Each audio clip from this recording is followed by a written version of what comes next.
What lives after you die? How can you grow your legacy with intention? What does that even mean? Living after dying, right? We all know that we're going to be here and then eventually we're not going to be here. We don't like to talk about it, but it is a reality of life. It will happen. But just because we've lived a life doesn't mean that it ends when it ends. And we're going to get into what we really mean by that. When it comes to the topic of estate planning, it's all about future thinking, forward thinking, and thinking beyond our own physical life here on earth. Excuse me. So, what lives? What can you continue after you're no longer here? How can you still impact the lives that will be here? Because even though our singular life is ending, life will continue. Life will go on. People will still be born. People will still die. It's just a continuous cycle. It will happen, but that doesn't mean that we just have to be forgotten off the face of the planet forever. And with estate planning, we can really do so much to solidify the lives that we lived, how we wanted to continue, who we wanted to impact, how long we wanted to go on. I mean, these are just kind of baseline questions, and we can get even deeper than that. But today we're going to talk about three ways, three ways that you can grow your legacy with intention, three ways that your life can continue after you die. All right. And when I say three ways, kind of three areas of what we touch while we're here that we can put some of ourself in that will still be here after we're not anymore. Excuse me. So the first one is other lives, the lives that you're responsible for, the lives that you've reared, that you've raised, and the lives that you've rewarded. So, who could this be? Obviously, first and foremost, this is our children, right? Every parent wants to go before their child. I don't know any good parent that wants to outlive their children, right? So we want to put everything that we have into that child so that child is better prepared for the future and that child has a better future than we have. Even if we believe our own life is good, we always want better for the future. And that should always be our goal. I really don't care what your philosophies are. If you're not striving for better, what are you doing? Especially when it comes to your children. So the lives that we're responsible for, that we have raised, and it doesn't have to be our physical blood children. It can be cousins that we've raised. It can be younger brothers and sisters if we don't have any children of our own. I remember for a long time, before I had my child, right, I kind of thought about who would come after me, and it was my younger brother. I did a lot for him even when I was a child myself, right? Because it's important that what we know that is useful and can benefit other people, we pass that knowledge on. And so it can be a younger sibling, it can be a younger cousin, it can be a niece, a nephew, it can be a grandchild, it can be a neighbor, right? It can be a good friend, anybody that's kind of younger than you, and that you see reward for. And that's where we come next, the lives that you've rewarded. Excuse me. Who can you reward or who have you rewarded? Aside from family members, we don't talk about maybe students, right? Teachers. I'm sure teachers get great reward from seeing their children, right? Their students take on the knowledge that they've been imparted and use it to have a better life. So the lives that you've rewarded in that way, you've enriched them, you've taught them things. Also, I think about philanthropists. It's a very common goal, and it's a very common priority for people to be involved in charity, charitable donations, church life. This is how they can also instill some of themselves when they're no longer here. So it's very common for people to leave things, bequeath, what we call it in the legal world, to their church after they passed away. If you ever look, this is just a little exercise if you want to do it, if you're curious. I find it now when I don't even look for it. It's just something that pops up for me now. But if I'm on a church website or something like that, trying to look up a church time or a mass time, there's always something I notice where, if you want to donate, if you want to put the church in your will, click here for more. Because so many people leave things to the church. That's what they believe in, and that's what they want to see do good by it. And you can think one way or another about it, doesn't matter. But the point is rewarded, the lives you've rewarded. So with that being said, not just churches, but also other charitable organizations that have a story, because I like to tell stories here, okay? Of just an example of how that can enrich someone else. So A few years ago, a client of mine, tragedy struck, lost their home in a big tragic fire, and was recovering from a major surgery already with a lot of grandkids in the house. So was essentially homeless because this fire just took it all, right? But we were able to assist him, and he was able to be given a new home because an organization often accumulated homes from people who would will homes to them in hopes that, somebody can use it in the future. Maybe this person, we don't know who it is, right? An anonymous donor. Maybe they didn't have children. Maybe they had so much property. Maybe they were accumulating properties just to do this, right? To assist others in need who maybe couldn't afford it or who came on hard times and would have trouble picking themselves back up. But the point is, this is a life they rewarded. And that's how their legacy, that's how their life continues on after them because they've made that intention. I want this property to be used for this purpose. And it doesn't matter who that person is. If the purpose is fulfilled, then it's achieved, right? So the lives that you're going to touch, the lives that you've been responsible for, the lives that you have raised, the lives that you have rewarded while you were here, whether you got to see the end result of it or not, right? Because the case of the house, the donor didn't know who was going to go into it, but just knew and trusted that the house was going to be used for that purpose. So that's just one area of how what you of what will live after you die, of how to grow your legacy with intention. It's just the lives you touch, the lives you're responsible for, the ones you raise, the ones you reward. Excuse me. The next general area is lessons. Lessons. Life lessons. How many of us have grown up and we've like we still do things to this day that maybe our parents taught us, right? Or our grandparents, our aunts, our uncles, because they're instilling these practices in us. Um, and with the intention, hopefully, right? We're talking about good intentions here, of that being useful to you in your own life. And so that just kind of repeats itself. But lessons are very important because when they do that, they still live even after they pass away. So, for instance, for me, two people who were very instrumental in my life were my father and an aunt I had, and they both since passed away. My aunt passed away 5 years ago this year, and my father will be 11 years next month.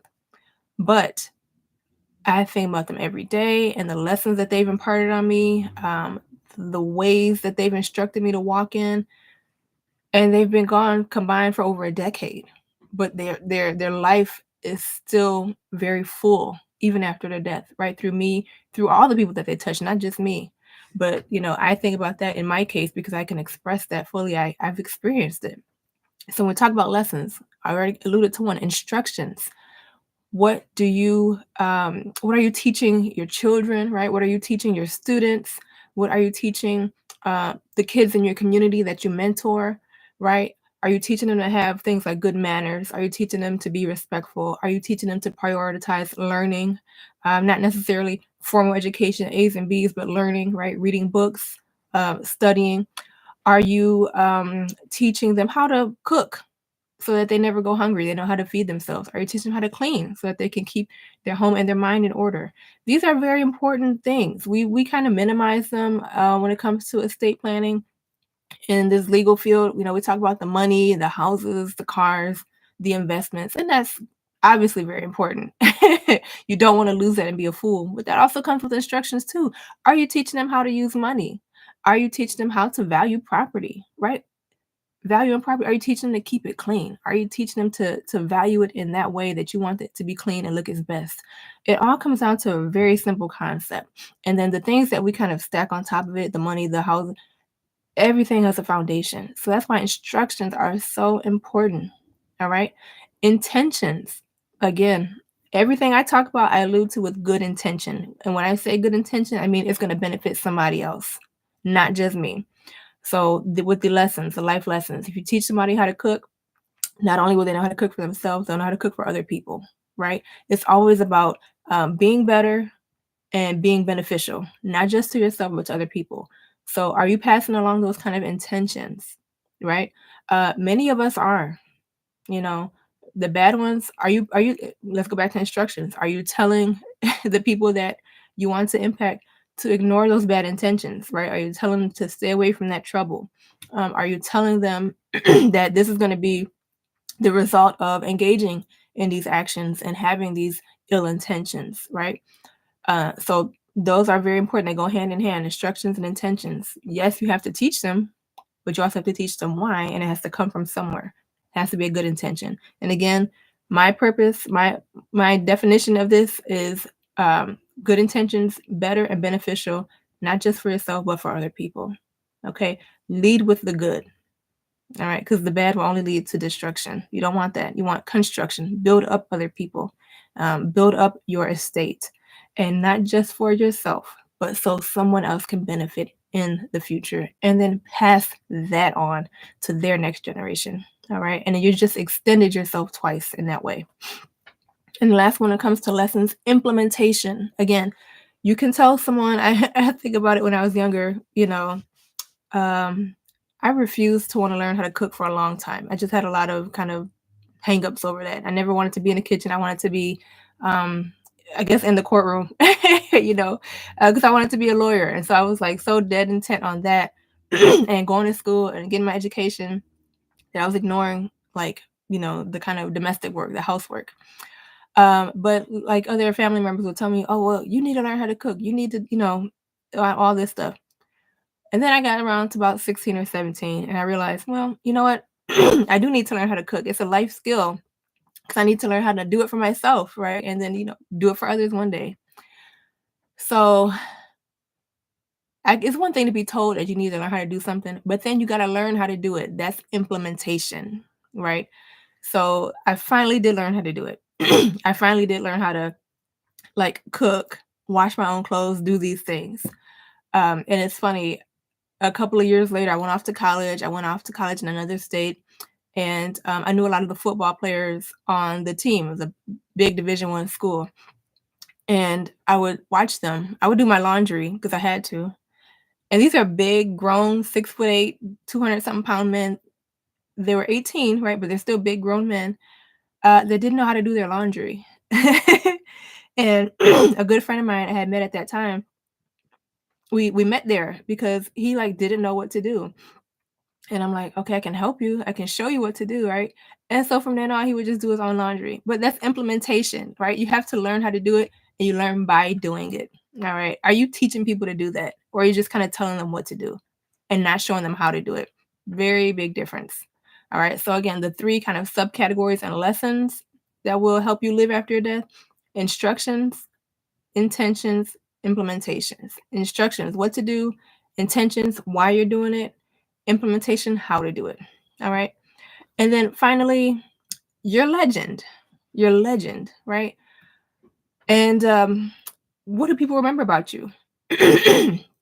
What do they say about you? Is it good or bad? Is it memorable? So I'm going back to high school a lot for some reason. It's just coming up.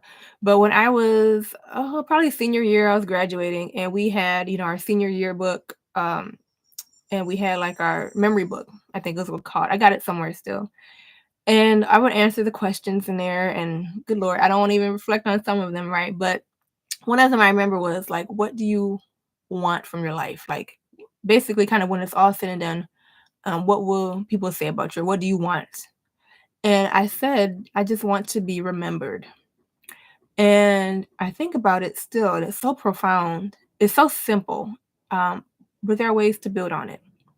And so when it comes to legend, how will they remember you? There are also three subcategories here. The first one is your story. What is your story going to be? And not just the details of your life, not just the demographics, not just the where you were born and kind of what you did in the career. Your story. What challenges did you go through? What did you overcome? What did you accomplish? Not in terms of, oh, we went to school, you did this, but did you build something like tangible that other people could see and feel and benefit from? How did you do that? What is your story about? If we look at the late Dr. King, Dr. Martin Luther King Jr., who we just celebrated his birthday again for just a couple weeks ago, his 95th birthday. It's a national holiday now.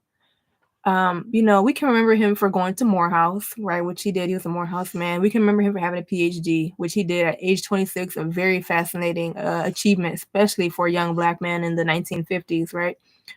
But that's not really his story. His story is what he overcame to become who he was and to do what he did, not just for himself and people in his generation, but for us sitting right here now, for myself sitting right here now, how he just continued. He determined in the face of, extraordinary discrimination, racism, the nastiest of the evils of the human soul, and how he stood firm in doing it, right? His story. And so that's why 60 years or so after his assassination, we still remember him so well, so vividly. And you know what? There are still pieces of his story that are getting exposed to new generations, but also some that maybe previous generations didn't even know. Maybe some people didn't even know he had a PhD at 26 years old, right? But it's out there now because it meant so much, right? His story was so important. I've told you a few stories just from my past here.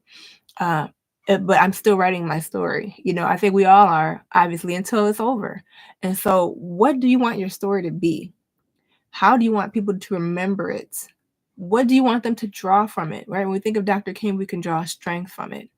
We can draw courage. We can draw determination. We can draw a steadfastness. If you're spiritually centered like he was, we can draw a deep conviction and trust and faith in our God. And stand firm on that, right? And it can catapult us into so much greater than we even imagine we can be at times. So our story, and that's just one. We haven't even gotten to the couple of others I have here, the subcategories, but our story is just so powerful. The second one is our symbol. Our symbol. Is there something that if you look at it right away, you know what it is? And then it reminds you, you recall the story of it, right? And so often I think about just marketers do a good job of this in very big companies. So let's talk about Apple computers. Their symbol is the little apple that has a bite in it, right? What does it remind you of, though? It reminds you of, Steve Jobs, right? Who, again, another one that was just phenomenal and living with intention, growing his legacy with intention. We still remember him 12 years or so after his death as, the primary face of Apple still. But we think about innovation, right? We think about high tech. We think about utility. We think about, being cool, functionality, like all these things. This one little symbol, this Apple symbol, brings up all of that stuff. So do you have something like that? Another one, religious symbols are very powerful. The cross, what do we think about when we see that? It recalls the story, And so not everybody has like a symbol, but symbolism can be very powerful if it's tied to that extraordinary story. All right. And then last under a legend is your signature. Your signature. Now, this can be your physical signature and what all that represents, or it can be a way of working, a way of operating. So in this kind of sense, I think of the late, great Kobe Bryant, who, actually we just remember the anniversary of his passing a few days ago on January 26th, 4 years ago in 2020. And one of his signatures was his work ethic, his Mamba mentality, right? He was a very dedicated, committed, consistent worker, individual, thinker. It went above and beyond many people in his generation, right? And he stood out because of it. But we're not talking about his like physical handwriting signature. We're talking about his approach to not just the game of basketball, but the game of life, right? His approach to it. That was his signature. And then from that, we can recall the symbols, the stories, everything else. But the signature, how people remember you were, how people remember you being, right?